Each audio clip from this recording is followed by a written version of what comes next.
True leadership in caregiving doesn't begin at the bedside or in the boardroom. It begins in the quiet spaces of your own soul. Professionalism without personal development leads to burnout. It also can lead to one who induces the burnout. Your title may have come from your position or your organization, but your power comes from within. When your internal world is working, you can control your external world. You guys get that? No matter how dysfunctional your environment is, the stronger your roots, the greater your reach. Greetings. This is Coach Charlene, and welcome to the Whispers of Wellness. And I am going to be before you today. But today I wanted to kind of shift just a tad. I'm going to title this From the Inside Out, How Personal Development Enhances Professional Effectiveness. You know, I have been on my journey for over 30 years of developing myself. You have to put in the work so that you can be the highest expression of yourself. And so let me tell you something that we don't talk about enough. You see, true leadership in caregiving doesn't begin at the bedside or in the boardroom. It begins in the quiet spaces of your own soul. The question isn't just, are you showing up for others? My question that I'm asking you is, are you showing up for yourself? And that's kind of where I'm headed today. I am headed to that because it is so critically important. So check out some of the data that I pulled and why this particular topic matters. According to a 2023 report by the National Institute for Occupational Safety and Health, healthcare workers who engage in personal development practices like mindfulness and self-awareness report 33% higher job satisfaction and 40% less emotional exhaustion. Wow, check that out. And then the Harvard Business Review found that leaders with high emotional intelligence are more effective at managing teams, reducing conflict, and improving performance by 20% or more. Here's the truth. Professionalism without personal development leads to burnout. It also can lead to one who induces the burnout. Have you ever had a leader or someone that was not doing the work within themselves? And so they're shorter, their tempers flare up, may tend to be a bit rude. So it definitely matters. See, credentials are important. Competence matters. But without inner alignment, even the most skilled clinicians or nurse leaders can become overwhelmed, reactive, and disengaged. And that is why this topic is very important. So let's talk about this. Number one, we always hear this. You can't pour from the empty cup. Personal growth is not a luxury. It's a responsibility. You see, your patients, your team, and your future self are all depending on the work that you do within. When you heal, they feel it. This is so vital because we always hear it. But, you know, I like to take it a little bit further. And so when you tell me you can't pour from an empty cup, what does that really look like? What does it look like someone who is basically not pouring from an empty cup? Well, I tell you what, it looks like you're fulfilled, you're overflowing, the setbacks come, but you're able to bounce back from them. You actually take whatever is coming against you and you're able to make lemonade with those lemons. See, that's someone that's overflowing, that has not allowed their cup to become so empty that they can't pour. And so that's really that's kind of where we're headed. Exactly. So I like to say it like this, and I've said it on some of my other videos. It's like giving out your slices of bread in your loaf, and then you get to the bottom of it and you really need something, and it's empty because you've given it all away. The same thing, the same concept. You've poured it all out. And now when it comes to you, needing some tools and resources, you're empty. You don't have the energy. You don't have the wherewithal. You're just extremely exhausted. And so you just lay there because you're quite empty. And so that's why this is important. You see, also, personal growth fuels professionalism. True professionalism isn't just about appearance or performance. It's about integrity. It's about your self-awareness. It's about emotional regulation. And it's about being clear. These are inner muscles that must be developed over time. And so let's go into a few of those. Integrity. That speaks for itself. Your integrity should speak for you. Like if I ever am somewhere, and I'm sure that I've had situations where someone would say, oh, well, Charlene said that. And it was totally not true. It doesn't even line up with my character. It doesn't line up with my brand. And so integrity is everything. And so I'm not going to really dip into that because we know what integrity is. Are you true to your word? Do you keep your word? Do you keep your word with yourself?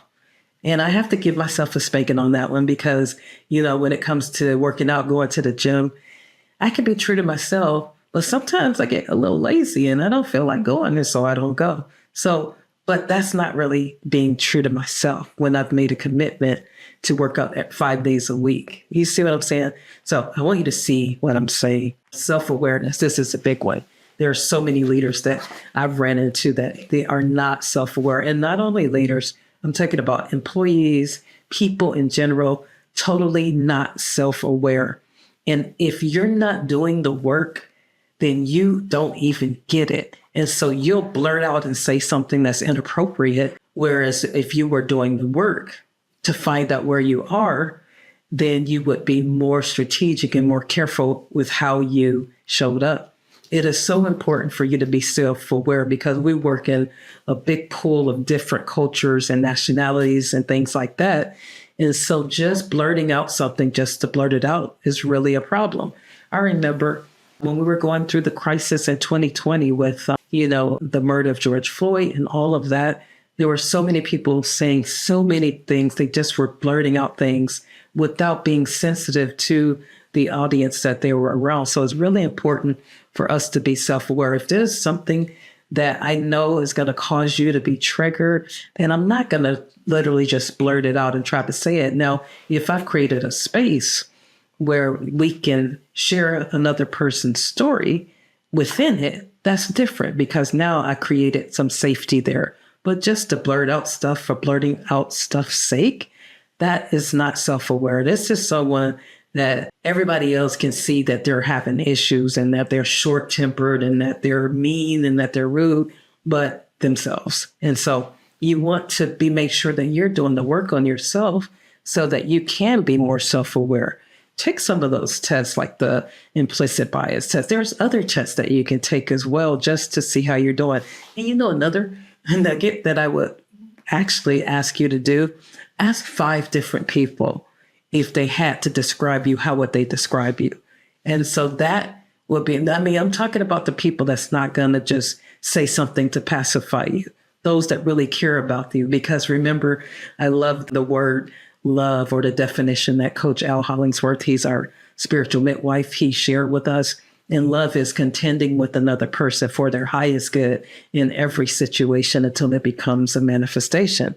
So if I love you, then I'm not going to leave you the way that I found you. In other words, if you have a bad attitude and I love you, I'm not going to keep allowing you to have that bad attitude. I'm going to at least say, I love you enough to let you know what, you really shouldn't have said that. That was really a negative attitude that you had toward A, B, and C. So that's true love. It's contending. It's the fighting force of helping someone to become better. And so you don't want to be in a space where you are unaware of what you're doing and what your behavior is causing. So very important for us to be self-aware. And emotional regulation, oh my gosh, that is such a big part. I like to say mastering your emotions, because these emotions, that's the first thing that happens when an insult comes, when a challenge comes, we emotional react. That really is a part of our physiology. And so your task when you do the work is for you to have the insult, have whatever it is that happens. Yes, it happened to you. And then you take the time to process it before you start like flying off the handle. Emotional regulation, and love heart math in particular. Heart math teaches you in the moment breathing techniques that you can help to offset some of the drain that you're experiencing from a situation. And so that is one of the wonderful, you got to check it out, heartmath.org. But I use that all the time, and it really just helps you to recenter yourself. And even in the midst of the challenge, like there's practice called the inner ease on the go. And so it's like you're still challenges, like the challenges are all around you, but you're cruising through the challenge. It's kind of like dodging, the bullets that are coming toward you, so to speak, because you've built yourself up. You've done the work within so that you can handle the situations that are before you. And then the other one is clarity. We know that nothing happens without clarity. I love how Brian Tracy, he talks about how if you don't have clarity, you really have nothing. If I told you hey, I'll meet you in San Francisco, and that's all I told you, then you're not going to find me. You declare, well, I know today we have so many different things that can monitor where we are on our phone, but I'm just saying in general, if I never knew you and I said, hey, could you meet me in San Francisco without, the navigation, you wouldn't be able to find me. And so clarity is so important in everything that we do.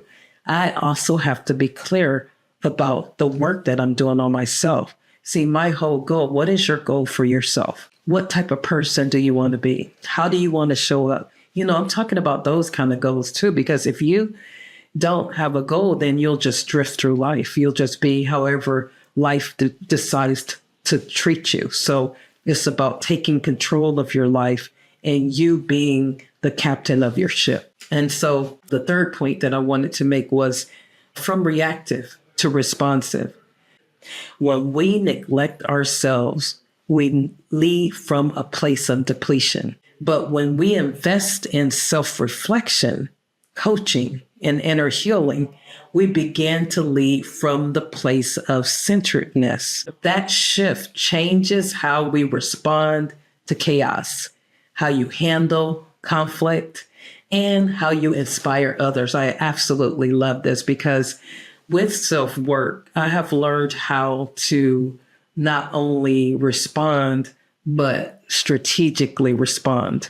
Because most of us, when you get upset about something, you have an emotional reaction, most of us are going to say somebody hits you or something like that. You're going to immediately get angry. So there's regular emotions that happen, but there's a place where you can get where you're still going to, have that initial reaction.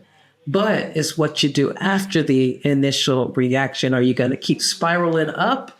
Or are you going to grip it and say, okay, let me see, what do I need to do now? See, that's more reflective and responsive. I'm not going to move from a place of reaction because every time I have reacted to things, I have said things that I wish I could take back. You get me? So it's important for you as you're working on yourself, you will learn that I have to be more responsive when situations come my way. Okay, the last one that I wanted to point out is you have the power to reclaim your experience. Your title may have come from your position or your organization, but your power comes from within. So when you take ownership of your internal world, you reclaim control and dictate what's going to be happening in your life. I love that. So when your internal world is working, you can control your external world. You guys get that? No matter how dysfunctional your environment is, no matter what's going on around you, you can still have inner peace by choice. And that's why I said, probably in one of my other videos, that I walk in undisturbed composure. Because when I declare that before I get out of bed, I say that I walk in undisturbed composure. So what that's telling my brain, I know that I'm going to have challenges because there's many challenges that come, and there's many afflictions that come. But I also know that I have a choice of how I'm going to respond to those challenges that come. I have a choice to know whether I'm going to be upset about something or I'm going to let something pass on and not affect me. You see what I'm saying? So very important for you to know that you have the power to reclaim your experience. No one else does. Listen to this quote. The stronger your roots, the greater your reach. So when you have strong roots, you can reach much further. And that's why I'm so big on personal development. So professionalism without personal development doesn't just lead to burnout. It can cause you to become the one that induces that for others. And we do not want that quote to live on in our lives. So I think I'm going to stop right there because I actually went a little bit longer than I had intended to. So very important for us to begin to know that my personal development directly impacts my professional effectiveness. When I'm doing the work on the outside of work, then I am preparing myself to be the highest expression of myself when I'm in the system or in the organization that I'm working for. See, this is an inside out job. This is about you being the best you that you can be. And yes, over the years, we've collected different traumas and challenges and things like that. So it's really up to us to take a hold of it and say, no, I'm not going to allow this to have me act this way. I'm going to choose to love. I'm going to choose to move beyond this. I'm going to choose to cause myself to be the best and the highest expression of myself. We have a choice because remember, this well-being starts from the inside out. So thank you for watching, and I look forward to seeing you next time.